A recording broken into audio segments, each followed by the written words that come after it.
And welcome back for another exciting episode of the Creators Collective. And we are going to have yet one more fun week this week. I know I say that every week is going to be fun, but this one is going to be especially fun because we have a guest in the audience here, or in the hosts here. We have plenty of guests in the audience too, but this week we have Darbin Orvar on the YouTube channel, and one who I have been watching for years now. And she does some really, really cool things, but I'll let you talk about that in a minute. And both Linn and her husband are here to join us. So we get to have a different perspective this week. And let's jump into what we're working on. And Zach, why don't you kick us off? All right, I had my mic muted. I almost messed that up. I have dogs barking in the background. Hopefully they don't come up. Show up too loud. And spring cleaning, like intense spring cleaning, 4 days worth of completely restructuring the shop, and I still have probably at least 2 more days to go. It's amazing. I mean, anybody who's seen my videos knows that I don't have a ton of shop space. It's like a 1.5 car shop, and I already have a lot of tools, and I have a lot more coming in. Over the next few weeks, I'm going to be getting a big hydraulic forging press, another 250-pound anvil, a mitering bandsaw, like a big mitering bandsaw. What else? There's something else that's big that's coming. Like a huge industrial grinding station, like the big disc grinder and belt grinder.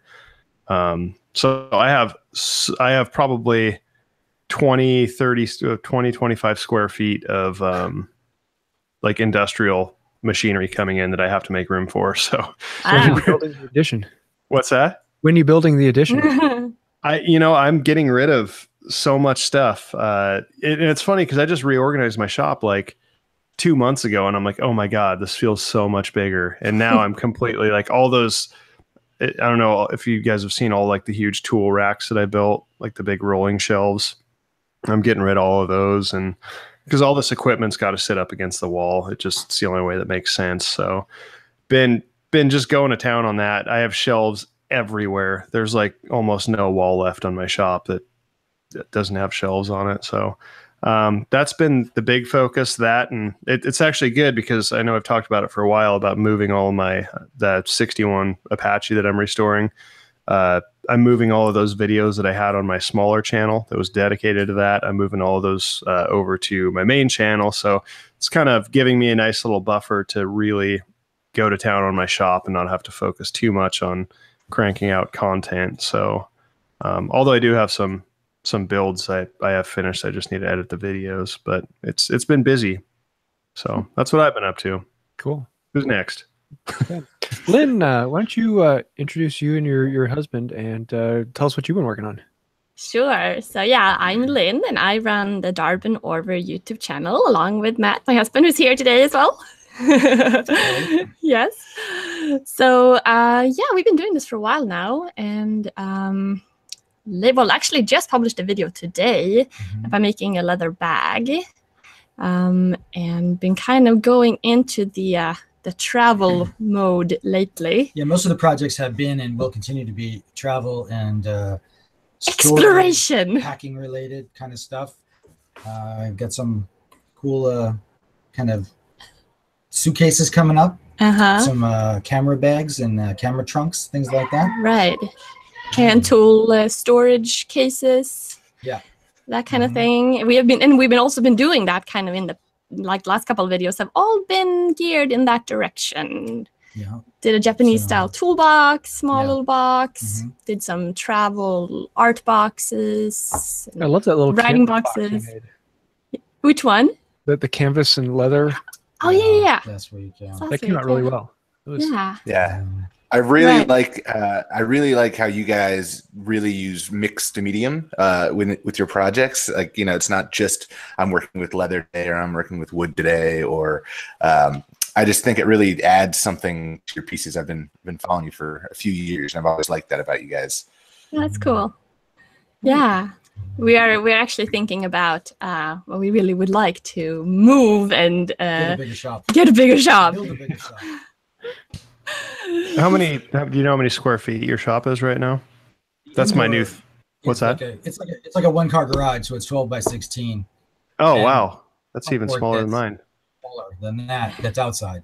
Right. So yeah, there's the 2 shops together. Right. We want to build up like a barn, something huge. Yeah, we have a. Yeah, how do you have an outdoor shop in Oregon? By necessity. Yeah, there's a roof. Yeah. Yeah, that's where we have like all the dirty tools, like the bandsaw, the table saw, the everything lathe. that rusts is outside. Exactly. I was gonna say, do you have a hard time with rust? And what's your favorite cast iron tabletop rust preventative coating? Mineral oil wax polish. Yeah. And steel wool. And use plastic tools whenever possible. Yeah, the hand tools don't. The hand power tools don't rust. Yeah. So we have a like a job site table saw that actually has a. Yeah, it's really nice to work It's really with. nice. It It's not rust or anything. There's no. It's made to be outside in the wet. So whenever possible, get tools that are made to be outside, and otherwise just steel wool and wax polish. Yeah, the bandsaw and the lathe that's a problem, but you can clean off the rust. So if you remember to do that. Yeah. Well, before you use it anyway. Yeah. Yeah. I've that's my thing now that I'm like, since we're planning on moving back to Oregon, hopefully before next summer, and I'm just envisioning like it's funny, my wife is always looking at pictures of houses there, and I'm like, just show me the shop. I don't care. Like, as long as you're happy with the house, I don't care. It can be whatever, as long as there's a decent sized shop. So that's like my new question that I'm asking everybody is like, how many square feet is your shop? Because I just kind of want to know. Like, but I'd like to, if we move out there, hopefully we can find a place with one. But I'm thinking like 30 by 4, 20, 30. Well, hopefully about 1,000 square feet would be like. Wow. That would be nice. I feel like I could actually work effectively in that. That would be beautiful. Yeah. We have kind of outgrown we're like a tiny house. Well, it's not a tiny house, but it's a really small house, and our property is small too. So we really want land. We want like properties we can build. And build a bigger shop. Videos with those buildings. Yeah, right. It's funny to think because like. Probably 10, 15 years ago, or when I was, in my early 20s, like I just imagined like, oh, I want to live in like a big urban city and like have all this stuff going around and like and now I'm just like, I just want like a shack in the woods with a big garage. I just want to be away from people. I just want to be able to do my thing. It's funny. Yeah. Cool. Well, Will, what you got? Oh man. I've got a lot. So, I'm finishing my basement, so I've been kind of putting the tool belt back on and getting back to my roots of framing. So I'm putting in a kind of an in-law suite with a hallway down to a bedroom and bathroom that'll be separate from my shop, which is in my basement. I am working on a jointer video to showcase my new Grizzly jointer. I'm going to do 5 ways to use the jointer. So it'll be cool. Edge jointing, face jointing, rabbiting, tapering, and chamfering is the 5 ways I'm going to use the jointer. And kind of big news in my household is I just went to the county and applied for a permit for a swimming pool. Ooh. So I've got a lot of projects ahead of me. You have like one of those infinity pools because you have that cliff in the back of your yard. I wanted to, but wasn't in the budget. I have to Google infinity pool because I don't know what it is. Oh, they're very cool. It's a glass wall, so you can be underwater and still look out in the distance. And the water. Have you seen the ones that are like overhanging skyscrapers and stuff? Yeah. And they're glass and they're terrifying. It's making it uncomfortable. So I got a lot of projects coming up with that. I'm gonna make a whole pool house, like guest crash pad, outdoor kitchen, entertaining area. So that's kind of overwhelming. What's that? Been in the house for a while. Yeah. So me and my wife built. Well, me and my dad and my wife built our dream house. We had some family property, and after we got married, we had the means and the know-how and the land to kind of build our forever home.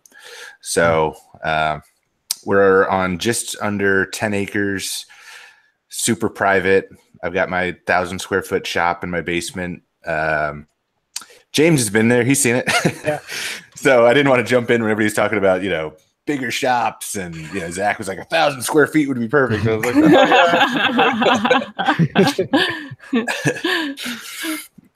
but yeah, so I've been getting into some spring cleaning. I'm kind of looking at my lumber rack and thinking about opening it up to maybe some locals and saying like, hey, come out, offer me, what you want for some boards, kind of get some stuff out of my shop so I can do like a full cleaning, just because I would like everywhere in every corner of my shop right now. So, but yeah, so James, about doing a local hangout myself soon and calling it something like "Save the Scraps from James's Fireplace."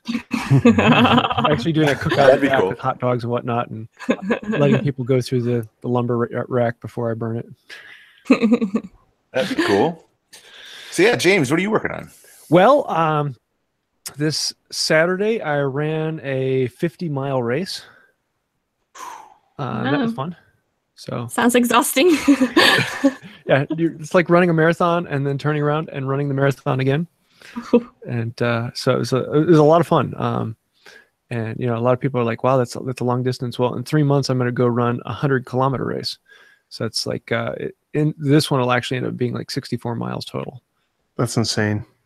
So, how does your body not just give up? Well, his body does. His mind just keeps going because it's James. All right. My long-term goal is actually one out in Oregon. It's called Bigfoot, and it's 200 miles through the mountains, several 14er peaks, and total climb over the course of the 200 miles is sea level to Everest twice.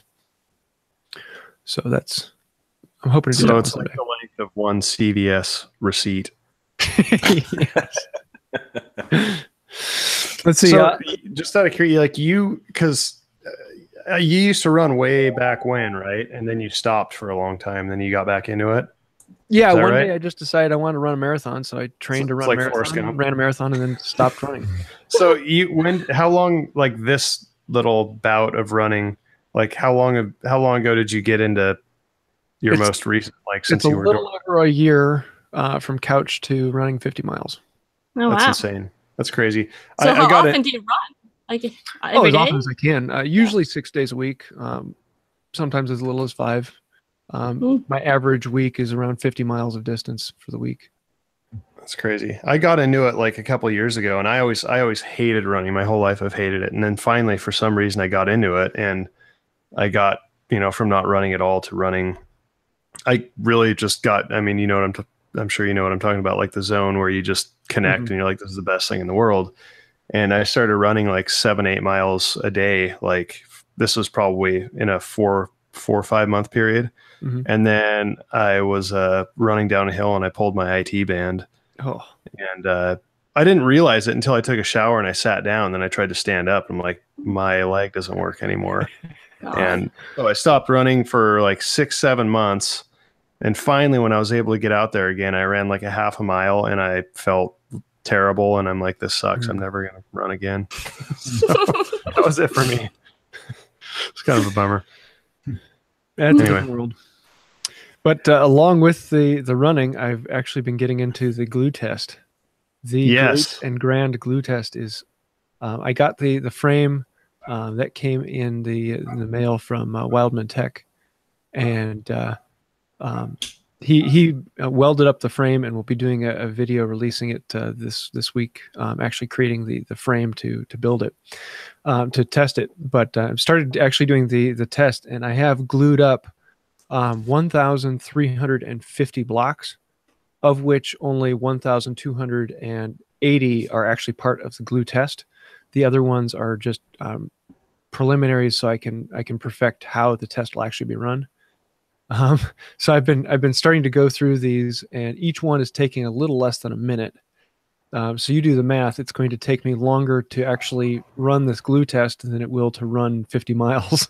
That's crazy. Yeah, I saw the setup. I was pretty blown away. I'm like, holy crap, that's all scientific and proper.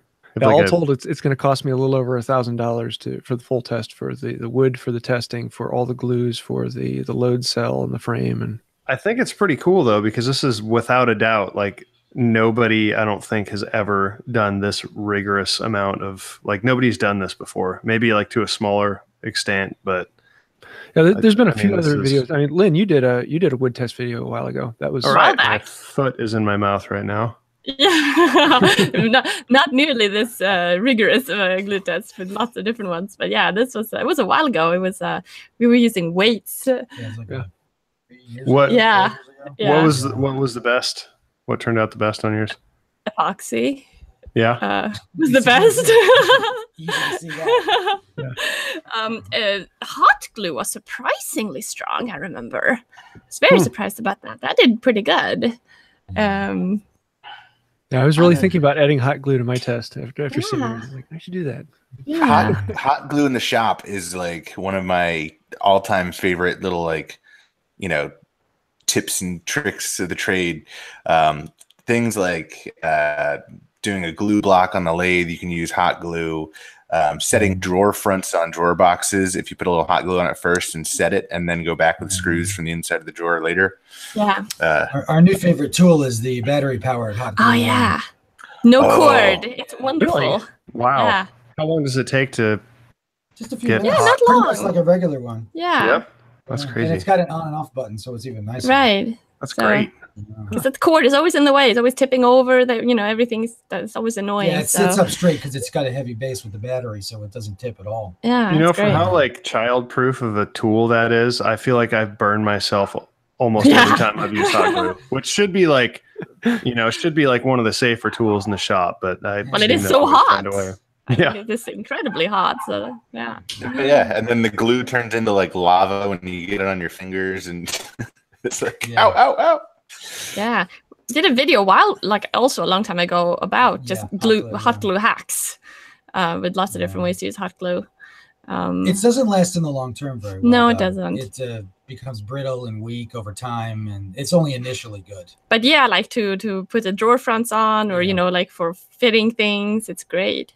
Yeah, it's certainly not something you'd want to build anything with. No. I'm going to skip the wood glue this time and just go with the hot glue. It's not just the heat it's time that actually kind of degrades the quality of the bond.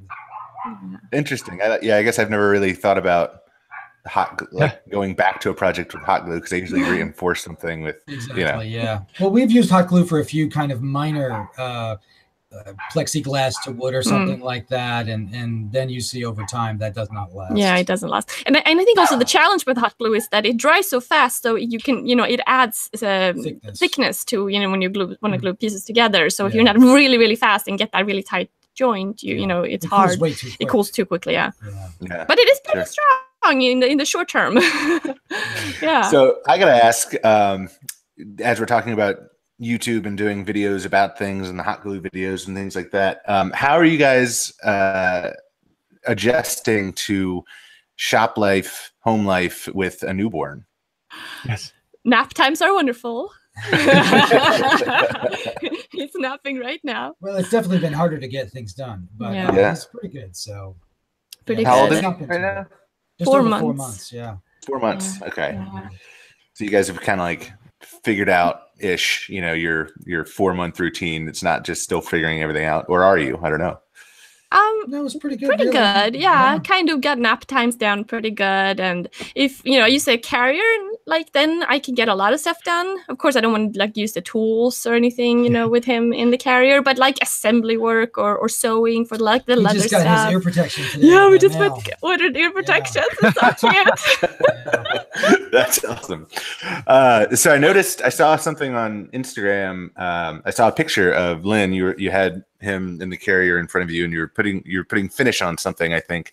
Has that changed the finishes that you like to use since you're working with him, or? Not really, because we've always been using like shellac and wax polish a lot, and oils and things like that. So, plus we're outside most of the time doing the finishing anyway. We never use any kind of. I mean, unless oil-based varnish. Only anyway. like maybe on a countertop or something that but is. Not with the kid. Of course, not with the kid. But like in the past, we've only used those type of finishes in rare instances anyway. It's been a while since we've actually finished anything with an oil-based varnish. Yeah. So before the kids been here. Right. So you're not using the extra high VOC stuff, you know. No waterlocks for you. We tend not to use that in general. Yeah. But shellac has been the best. I love shellac. Shellac and wax polish. Yeah. That's like a magical combination right there. It makes such a nice finish. And outside it dries like instantaneously. Yeah. Yeah. Oh. Cool. Yeah. Looks like we had a question here a second ago. Let me see if I can find it. Where did it go? Oh, Make Brooklyn asks, do you feel like you're back to your pre-baby productivity level? Pretty close, I think. I would say pretty close. Matt's been in the videos a bit more, just because sometimes it's challenging for to just have me be in the videos in the same way. So with like doing some changes like that, and then just trying to be much more like on top of things. So when you actually get have time to do something, then you're like, okay, let's do this. You're not just like hanging out in the same way. You definitely have to prepare more for each thing. Right. Man, that's like my daughter is almost 3, and I haven't gotten back to my productivity level. Well, yeah. I've got, but of course, it's harder. It's much harder. It's not like it's easy, Yeah. But we're hoping he's going to be worth it. It's not until like 4 or 5 that they can actually start doing things in the shop and it becoming a fun place, other than just let's make a mess and get into things. Yeah. That's what I'm loving now. Is they're all getting to the stage now where they come into the shop and they bang around on boards and have fun themselves. So it's actually getting to be a fun time with daddy thing. Yeah. Cool. I think his first tool will be a broom. Make him useful. My daughter loves to sweep up the shop because I keep a pretty messy shop. So she comes in there and she goes, "Oh, Daddy, we need to clean up this mess." And she has the door and starts pushing. And I'm like, Yeah, Make Brooklyn says, my oldest is 24 and I'm still not back to my pre-production level. Yeah. I think part of it is also when you're putting out videos for a living, there's kind of a requirement to meet the production level. Yeah, it puts you in a different mindset as opposed to, because some people are like, a lot of people who watch the videos, they have a different mindset when they make things because they're doing it in their free time or to relax, and then they're like, oh, I could never do this because that's when but this is our job, so this is what we do for a living, so that is it's different from that point of view. So it's not like we make stuff we want, but on a like a time budget. Yeah. So. Yes, I was going to ask about that. So you guys are full-time YouTubers, right? Is that where most of your income comes from, or are you doing any commission pieces? No. We've never 100% YouTube. Yeah. Other than we made mallets and stuff like that, but we never wax polish a little bit, but that's just for fun. It's like not a big deal. Yeah.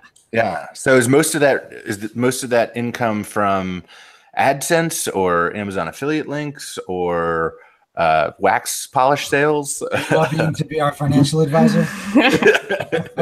No, I'm just in a similar where I've kind of gone somewhat full-time on the maker YouTube, furniture maker, brand deals. Are you selling furniture? I am, yeah.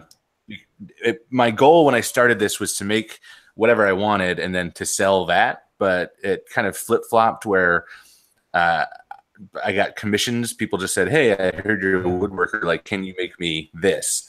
And then I said, "Yeah, sure. Like, the money's great."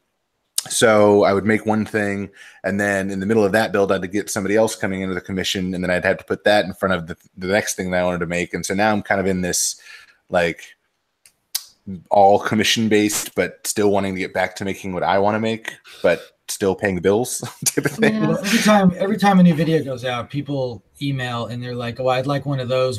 Can you make me one?" or something like that. Get a lot of that kind of stuff. And I guess if you go down that road, you're never going off that road. Yeah. Mm-hmm.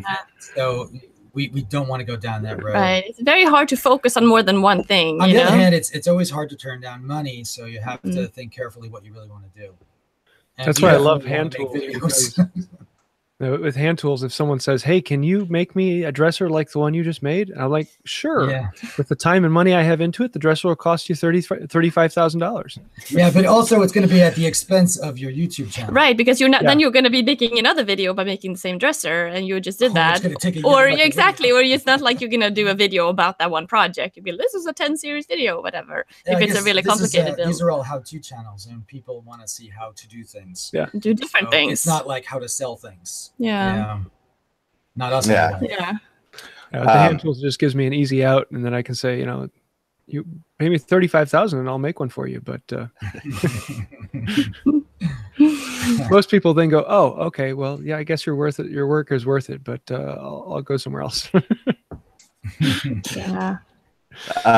So what's the average view count on not like a super special build, but just something you're trying to put out that's simple, maybe a small box or, something that's not highly searchable, but it's just your regular audience? About how many views do you get a video, if you don't mind me asking? The art box thing is like 100,000. That one did really well. Yeah. Although I don't. It really goes. It really depends so much, and it always.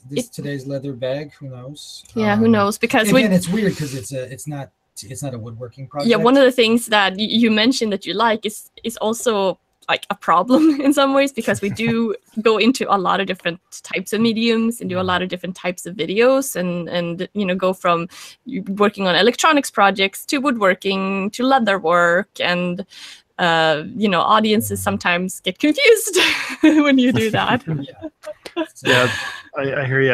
I did when I started moving those truck videos over the other day, I gained like 120 subscribers and I lost like 110 subscribers just because it was like, it's still fabrication. It's still like the same stuff that I do on my site, on my main channel, but it was just a little bit different, and it was just kind of interesting to watch. But all the comments and stuff were really positive. But yeah, I hear what you're saying as far as kind of mixing it up sometimes makes it confusing. I guess if you wanna have a successful channel, you have to focus, and it's really, really hard to focus. Really hard to focus. It's not always fun to focus. Yeah. Well, I wouldn't go as far to say if you want to have a success. I guess it depends on your definition of success. If you want to have it the biggest possible channel, you want to have it the most focused you can. Where people know what they're getting when they're tuning in, when they know what to expect.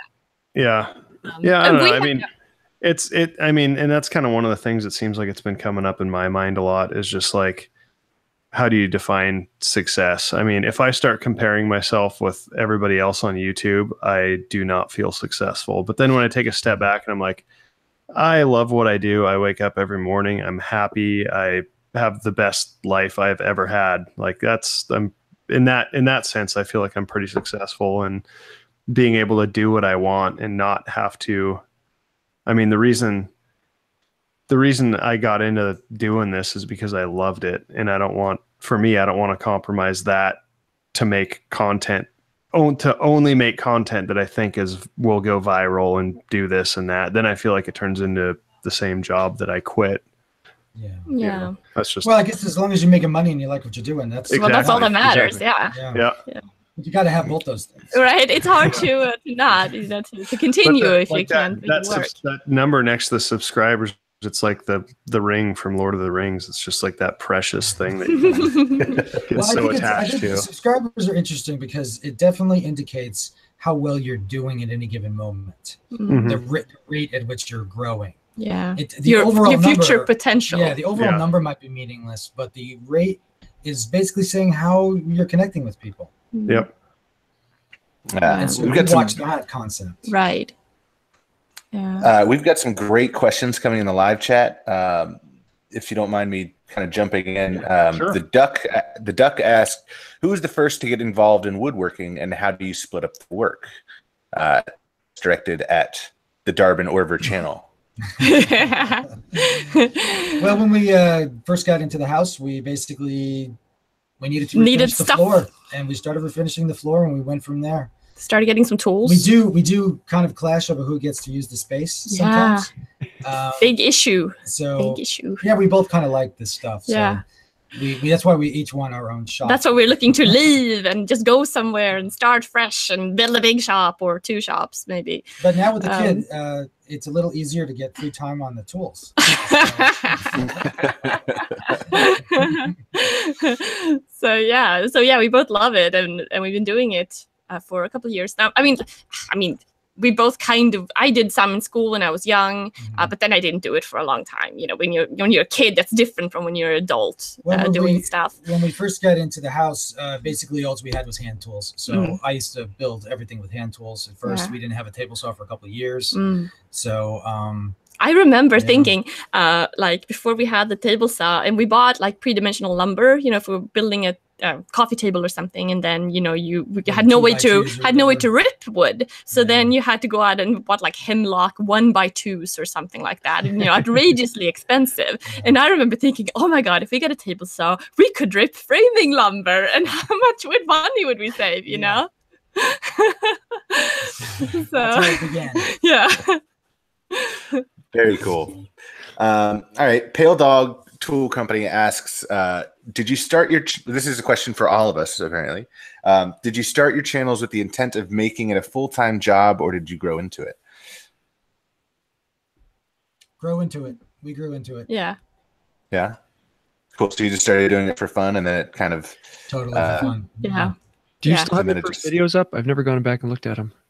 No, I think we took down a couple. Yeah. They were a little, like, I don't want to see that anymore, Like I still feel that when I go back and watch some of the old videos. It's like, oh god, I can't look at that. I think our Facebook video is still more relevant now than ever. Yeah, I think so. We did a video on why I quit Facebook a while back. But it's like 4 years ago. 4 years ago. Yeah. So we did a lot more stuff like that. We weren't doing straight woodworking. And then we would do these little philosophy pieces. Right. It was kind of like a playground. And I had just gotten a video camera or a DSLR camera that you could do video with. And I was like so excited to do videos in general. And I was making silly videos about anything and everything. And then I realized that if I actually wanted to get better, I needed to focus. I couldn't just like make videos about pine cones in the woods, taking a walk, which I was doing. So then it kind of thought it would be a good mix and match to kind of film and make videos about the kind of stuff that we were doing around the house and anyway, or building and getting into things. And then it was more than just that, because it was about Facebook. It was about right. Oh, because and then going back to that, you want to do videos about everything and anything in the world, and it's not always a good idea. But that's fun, and that's kind of where we started from, that point of view, that to just kind of play with things, play with the world and ideas and things like that. We were throwing around the concept of an education channel. So many different channels. Things like that. It's like if you could live multiple lives, I would love to have so many channels, but it's so hard when you have to focus on one general area anyway, even though we go all over the place in that area. I'm right there with you. Well, on that multiple channels thing, being a photographer and a woodworker, for the longest time, I thought about having 2 channels myself, having a photography channel and a woodworking channel. And then I never did it. And now I'm kicking myself because I look at the insane growth of Peter McKinnon. And I had that idea way before him. No, I'm just kidding. So I got into it just because it was I thought it was a way to generate local buzz within my community about the things that I was making and then hopefully going to sell. And then, as you know, once you start YouTubing, your audience becomes global, and that kind of got me going. And now that I'm in a position where the channel's actually making some money, and I've got some brand deals and things like that. He's rich now. Yeah, right. But I don't have to worry so much about the price of tools and things like that, because I've got a pretty benevolent backer. but yeah, now it's become more of a full-time job. But that's I got into it for fun and for local marketing, and it turned into something else. Zach, James, how about you guys? For me, it was a hobby. I always video, as I have now like 8 different YouTube channels. But I always video my hobbies and just have a channel with. How many do you keep up with? I'm regularly uploading about 4 of them. Are they all related to woodworking? Oh no. Well, I have Wood by Right 2, which is kind of my catch-all for anyone who might be interested in the background for Wood by Right. Then I have my personal channel, which is whatever hobby I'm currently running in the background. I have another one for making an airplane. I have another one for my weight loss. I have another one for real estate. Whoa! You are all over guys, the place. If you didn't realize, James is like this. He's an alien. I'm pretty sure. Like, he just... But yeah, all of mine start out as just a hobby, and I put them out more or less to document what I'm doing, so I can go back and look at it. But with the hand tools, other people just randomly started watching it, which was kind of like, who else was crazy enough to do this? And so I kept up all my original videos, which are despicably horrible. But I do that so that people can go back and see the entire journey. Because my first video was, I bought my first hand plane, I brought it home, and I was talking about it. So people can see the whole journey of learning hand tools from absolute day one to where I am now. So your life is pretty much like the Truman Show, is what you're getting at.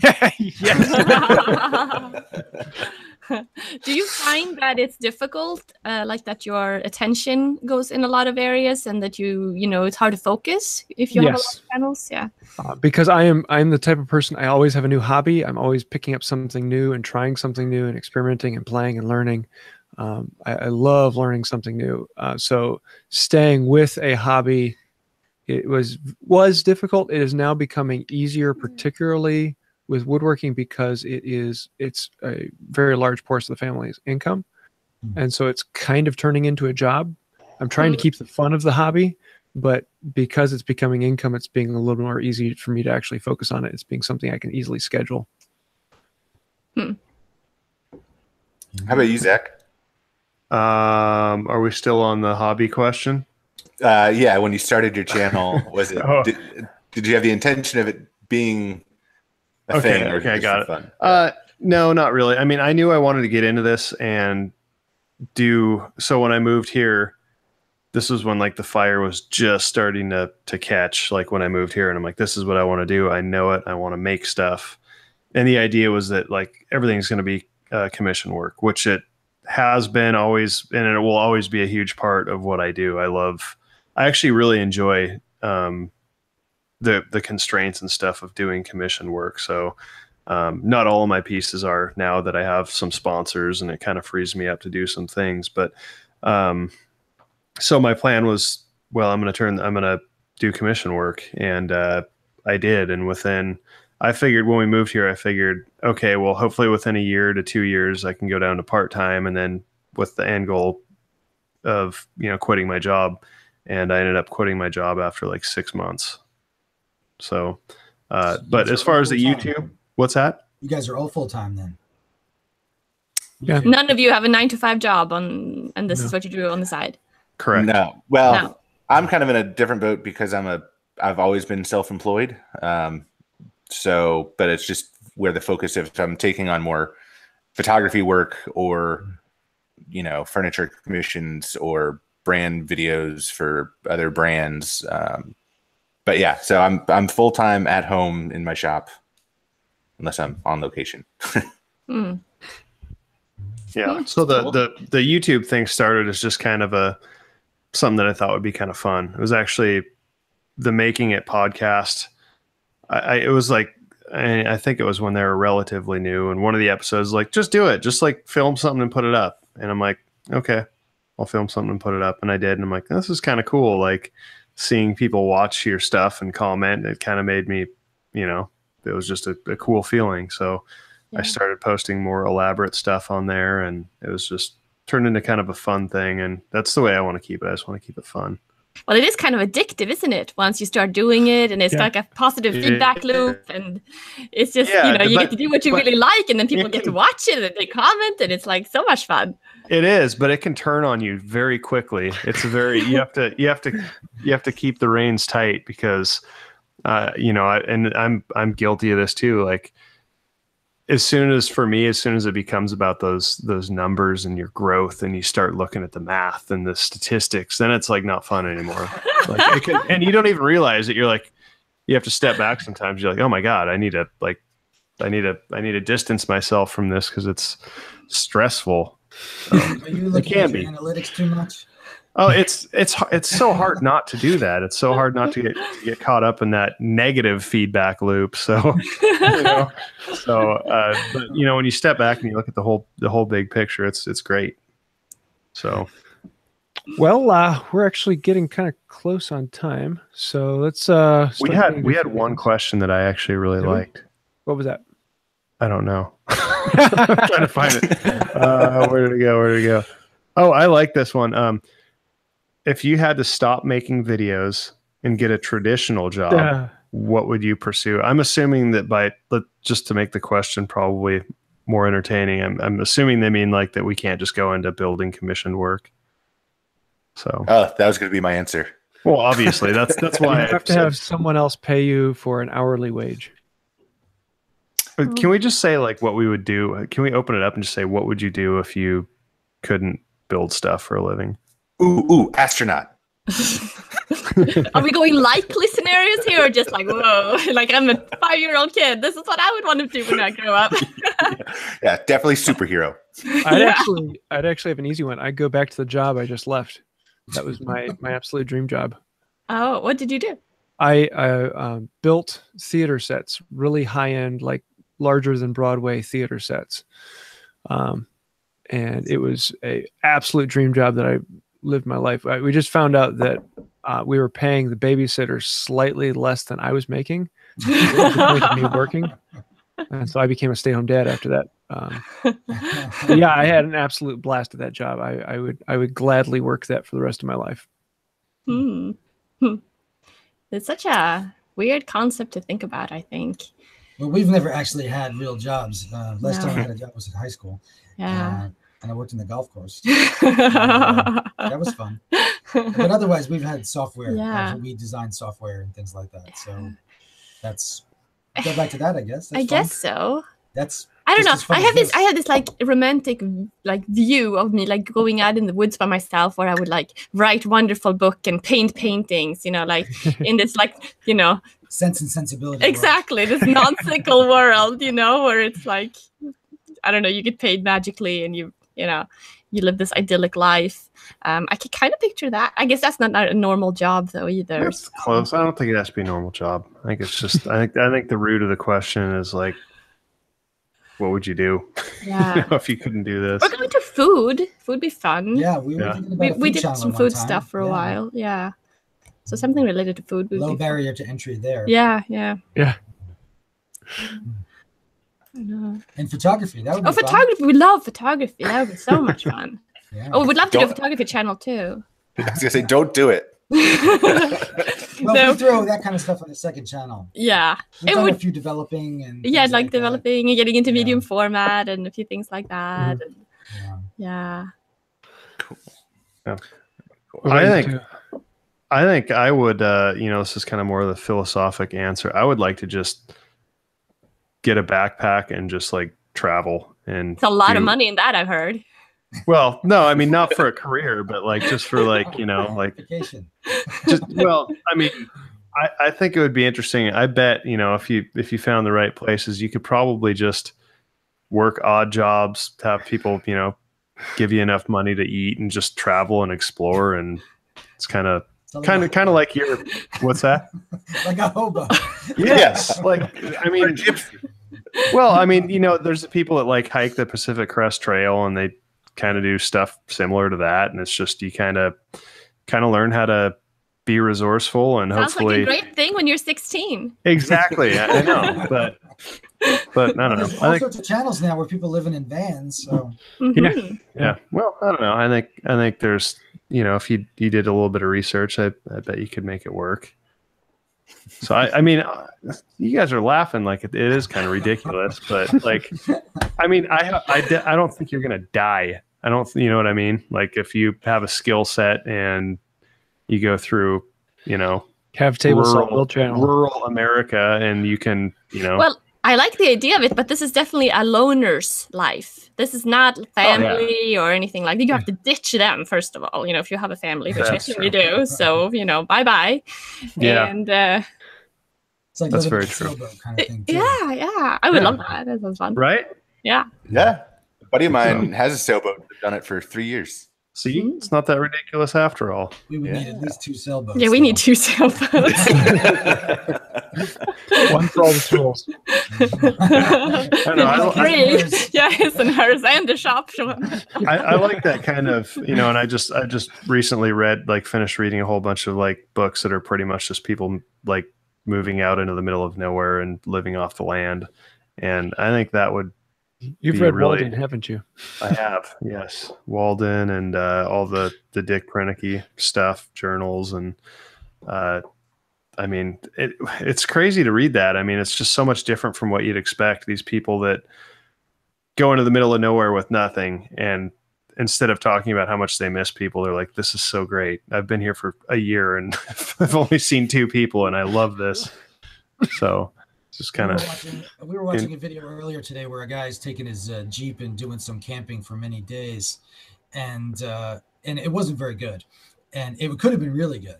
But the problem was the guy clearly had someone else with him that he wasn't making note of, and that you could see the camera moving around trying to follow him, and he never got comfortable because he's with somebody else. Yeah. You have to be alone in that situation. You really need to talk to the camera in a relaxed way by yourself. Yeah. And he wasn't doing that, and that's why it wasn't as fun as it could have been. Yeah, it didn't feel intense, like I'm on this journey by myself, and this is what I'm gonna think about and do. I'm really bored sometimes, and you start getting loopy when you're bored. Yeah, I've mentioned this guy a handful of occasions, but you guys should look up Dick Prenneke or Prenneke. I don't know how it's pronounced. Proenneke. Oh, this is someone from Alaska. Yeah, it's that guy. I saw that. Yeah, and he's got a documentary too, but his book's great too. It's like the best bedtime read because this guy is just his journals talking about like nature and how beautiful everything is. And it's just like such a nice read. It's just a good way to puts your mind in a good, happy place. Yeah, he died by himself out there too. No, he can't. Well, I don't know if he died out there. It actually in the book. He was out there till he was in his 80s at least. Oh, it's ringing a bell to me now. He was out there for like 20 years, and then like I think his family was somewhere in like not Central America, but like the Midwest. I don't even that part of the country. It's like there's no good description for it that makes geographic sense. But he's in like Kansas or something. His family was, and I'm sure I'm going to get a bunch of great mail on that one. But so like he lived out there in Alaska for like 20 years or something. And as he got older, he would, for the winters, he'd fly back to wherever he lived. So he was only out there for like 3, 4, 5 months a year. It's a great documentary. Yeah. It's amazing. Yeah. Yeah. His refrigerator was the ground. Yeah. Yeah. Oh. Well, his woodworking, I mean, like the joinery and like the latches and stuff, and I mean he built that whole cabin. Yeah, just a cool guy. That's cool. Yeah. Anywho, put that on my list. Yeah. Well, let's see. We have the Creators Photo Challenge. This will be doing the final next week. So for those of you who are wanting to get into that, you have to do is post a picture on Instagram with the hashtag Creators Photo Challenge. And this time it is a picture in black and white. So something in your shop, black and white, make it artistic and have a little bit of fun with it. We're having a few good entries, and I'm looking forward to seeing what you do. The last couple have been a lot of fun.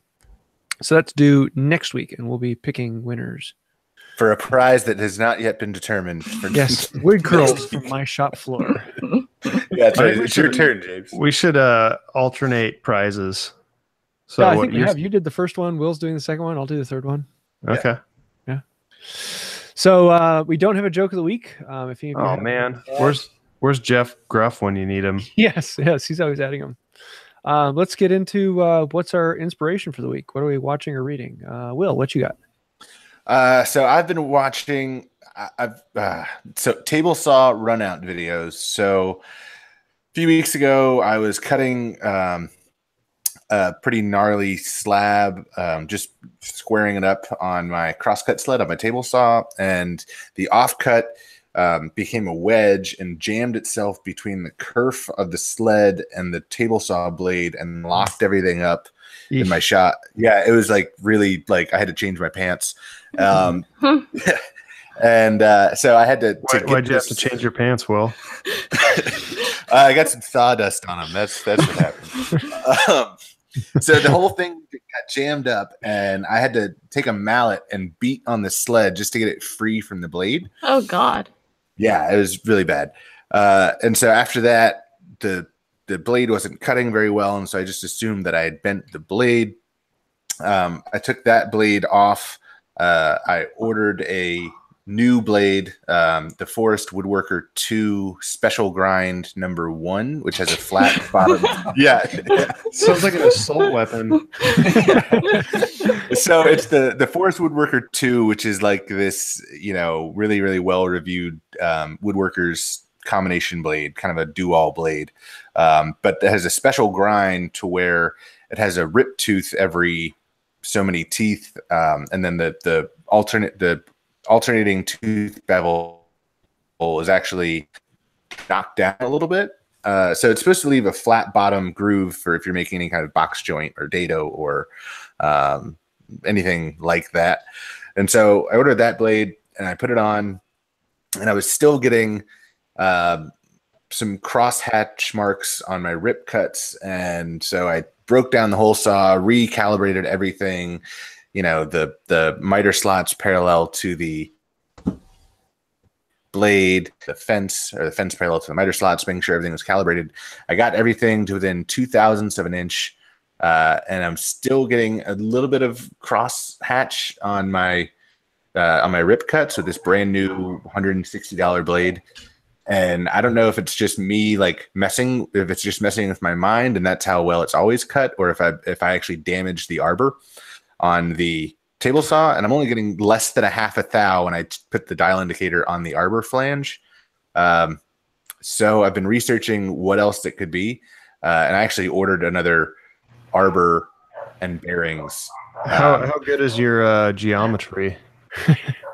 Pretty good. Your trig, I should say. My trig, not so much. Because whatever your run out at the arbor is going to be magnified by, a 5-inch radius or something. Yeah, so I've got about 5 thou run out just below the gullet of the tooth of the blade. And so that half thou at the flange is getting multiplied, obviously. But seems like it would be within, I don't know what the numbers are, but that doesn't seem bad to me. That's what everybody says. I've been checking on all the forums, and they're like, oh, yeah, 5 thou is well within spec. And I'm like, but I'm still not totally happy with the cut quality.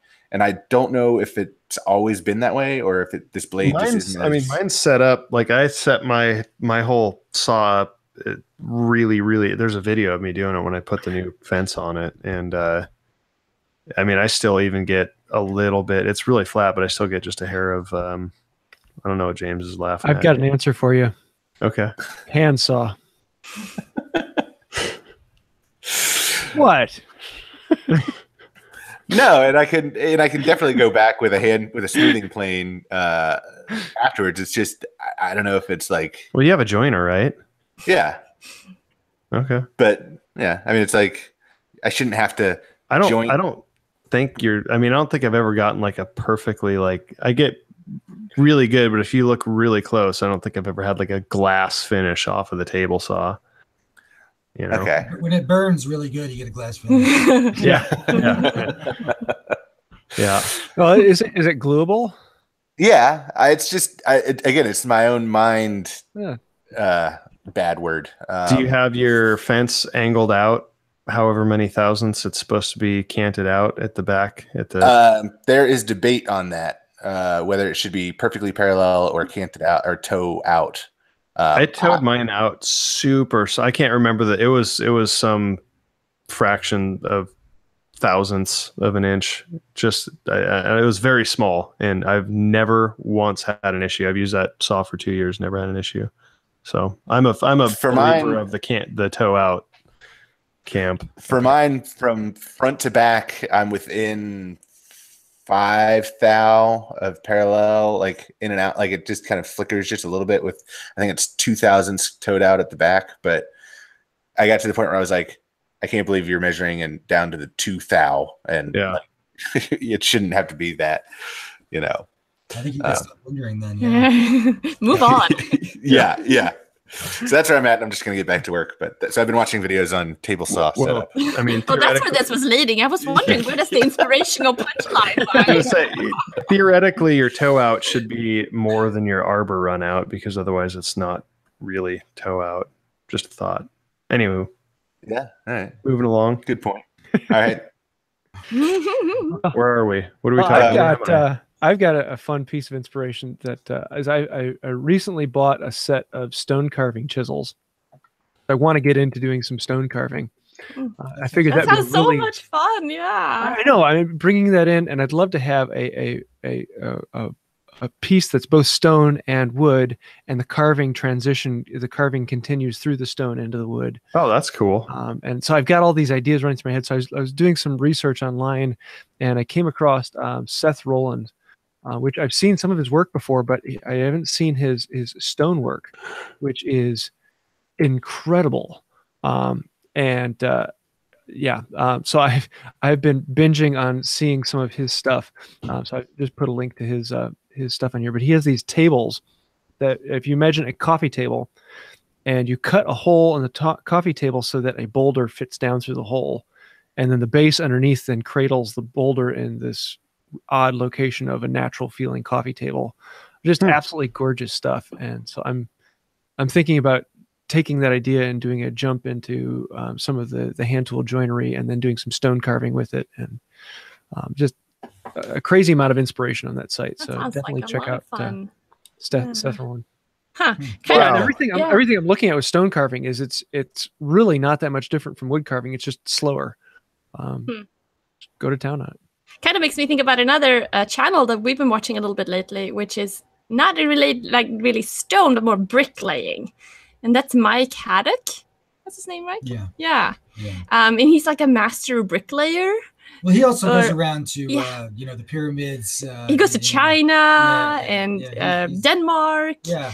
In various places, and looks at all brick like houses and walls, construction and things like that, and analyzes how they're made. Fun. He's got a good personality. Yeah, he's really laid back. How do you spell that? I want to write that in the notes because I don't look it up. Haduck. Yeah. Wait, I think I was talking over the beginning. Haduck.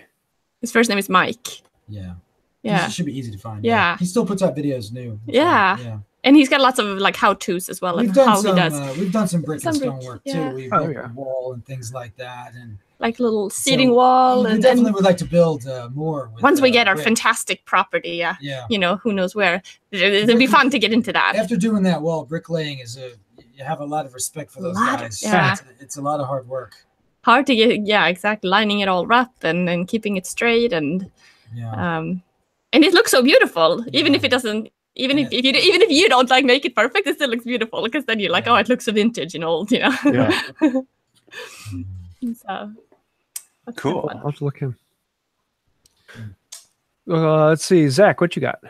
So I just finished a book and started a new one. I'm reading. It's called The Story of Art, and one of the things I've noticed, because I've read a lot of books on design that kind of cover the span of history, but obviously, like, art and design are super closely related, but all the books that I've read only deal with like, design as it applies, or like the different periods of art, like, Art Nouveau and modern and all of that as it pertains to design. But so much of the design originated from the art. So they're all like, art in a broad sense is very codependent. I mean, it can cover architecture, painting, all these different fields. And I feel like I'm not really well versed in that other side of art, and it all ties in together. So this book kind of covers the whole gambit of art from the beginning of stone paintings, and it kind of works up through sculptures and all the different periods. So it's just kind of a different perspective on the art in a broad sense. So it's really well written, really easy to read, a lot of good pictures. So sounds like fun. Yeah. What about you two? You got anything other than Mike Heddick? Well, the photography ones, we like watching. Like Nick Carver. Yeah, he's got a great photography channel. He does like panoramic, medium format. Yeah, he does that 6x17 film, of course. Shots in the desert. Yeah, and what I love about his stuff, and there's a couple of guys who are doing this. They go out to find the one shot. They don't go out with a digital camera and like have all the options in the world. They go out scouting and planning, and they have this idea of this one shot they're looking to get. So each shot matters. And so it's all about this journey of finding that and setting it up and going out. And then the journey, the traveling. And it's really fun. Love that. Did you guys ever see, it was the guy that turned a box truck into a camera? You mean like a camera obscura? Yeah, and he went out to like Half Dome, and he parked his his camera truck, and did this really cool exposure and like made it into this giant print. Yeah, I've seen people do that kind of thing, but not the one you're talking about. Yeah, I can't remember the guy's name, otherwise I would say it, but I just remember that one stuck out. I was like, whoa. It's a cool project. Yeah. An expensive project. Oh yeah. We end up watching a lot more YouTube than pretty much anything else. Yeah. It's like a ton all day. And then you get into something, and then that kind of leads to something else, and it's like a wormhole. Because we don't have regular TV, so we just pretty much watch YouTube and things like that. Yeah. Same here. Cool. Well, what's the do product of the week? Zach, what you got? So I got to spend some time again working on my belt grinder, the Fear 2x72 belt grinder. I actually was just playing around, getting used to getting more comfortable with grinding bevels since I have, I forgot to talk about it this week. I'll talk about it next week. Big forging class in Indiana. So I was practicing on doing some knives the other day. I posted a picture of one that I made on my Instagram. So yeah, it's awesome. Sweet. Oh, I should post that in the live chat. What you got, Will? I'd say my Hitachi framing gun, just because I've been using it again. It's a framing gun for framing walls. I'd love to get a battery operated one of those. Yeah, that'd be cool. Yes. No. So I grew up when like pass load first came out. I was working on the job site when pass loads first came out. And my first pass load. And the cartridges, and I just remember they were kind of finicky, and the cartridges are expensive. So I always liked going back to the pneumatic, compressor driven framing gun. But I'd like to try out one of those battery powered ones, because I think that would be, freeing. Yeah, freeing is a good word. I don't think any of them drive framing nails, though. I'm not sure about that. Yeah. They don't? Okay.